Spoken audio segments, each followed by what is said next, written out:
Good evening and welcome to the Business Day. I'm Andrea Chisholm.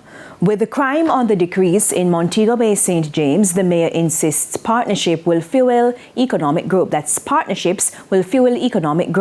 Mayor Richard Vernon was speaking recently at the groundbreaking for the construction of the 1092 Palms residential complex.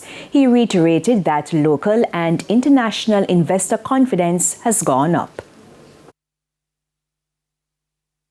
And in the whole scope of freedom, you cannot invest if there is crime, because you're losing your freedom in that sense as well.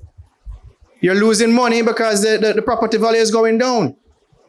You don't feel safe, so you can't go out. So why would you invest? So these things matter. These things matter. So when we talk about creating an environment for economic enhancement, it hinges significantly on order and crime management. And I'm happy that this year in Montego Bay, we made a commitment to ensure that we have less than 100 murders this year.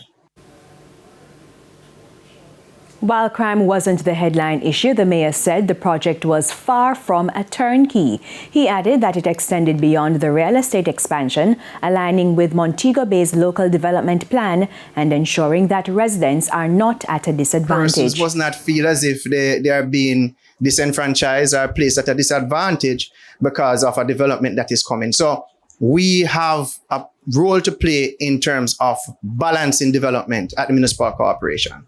So we'll listen to you as a developer, we'll listen to the residents, and even the investors. We have that conversation and we say, listen, this is how we have to go. This is the best outcome for all involved.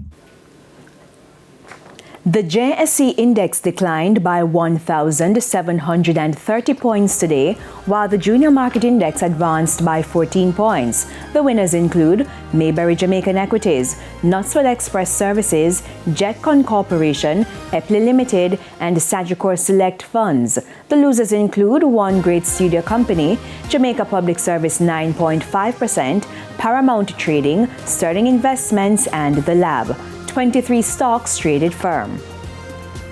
Foreign exchange trading ended with banks and cambios selling the US dollar for an average $161.34.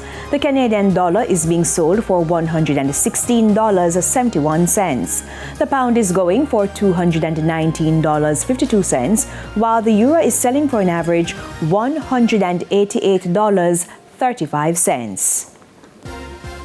And that's it for the Business Day. I'm Andrea Chisholm. Good evening.